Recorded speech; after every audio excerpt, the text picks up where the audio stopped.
Aujourd'hui, nous sommes à Ziguinchor pour parler des effets néfastes à la santé des adolescents et des jeunes, gestion des suites de couches. Pourquoi nous avons choisi ce thème? C'est une pratique qui vraiment fatigue les femmes. Parce qu'après les suites de couches, les femmes sont confrontées à énormément de problèmes. Donc, nous avons jugé nécessaire de venir ici à Ziguinchor pour sensibiliser les leaders communautaires, les femmes, les guides religieux pour que eux, à leur tour, puissent sensibiliser la communauté. Parce que nous savons que si la parole est donnée à leur niveau, s'ils sont sensibilisés, ils peuvent à leur tour faire la sensibilisation auprès de la communauté. Nous avons choisi Ziguinchor parce qu'il y a la pesanteur géographique, économique et sociale. Donc il y a énormément de difficultés, même si aujourd'hui nous savons que la mortalité est en baisse à Ziguinchor, mais il y a énormément de problèmes qui ont vraiment guidé notre choix. Cette caravane également nous a permis de constater que dans le district de Ziguinchor, il y a énormément de problèmes. Il y a beaucoup de postes de santé qui n'ont pas d'ambulance, qui ont des problèmes pour l'achat de médicaments, mais au moins ils ont su relever un défi, c'est-à-dire de la baisse de la mortalité. Il y a également un atout, c'est que la planification familiale a connu un taux vraiment enrichissant ici à Ziguinchor. Les suites de couches, autrement appelées postpartum,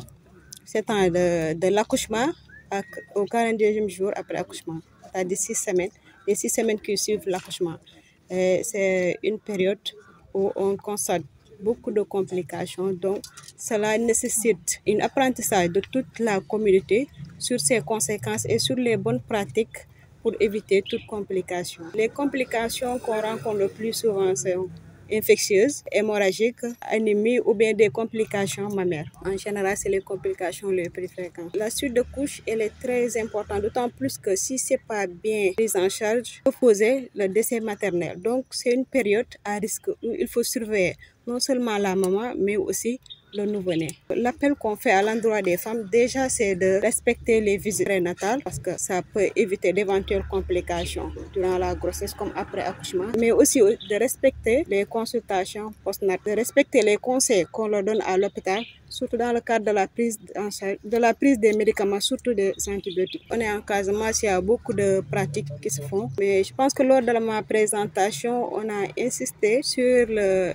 respect des conseils des sages-femmes, mais aussi sur le fait de débuter très tôt les consultations postnatales. Peut-être dans certaines coutumes, il y a le fait que les grands-parents voudraient que la grossesse ne soit pas, que les gens sortent la grossesse à temps, et qui peut entraîner beaucoup de conséquences. Une grossesse détectée ou bien il y a un signe d'aménorrhée, d'absence de règles, il faut aller à l'hôpital pour faire tout examen nécessaire et commencer les consultations.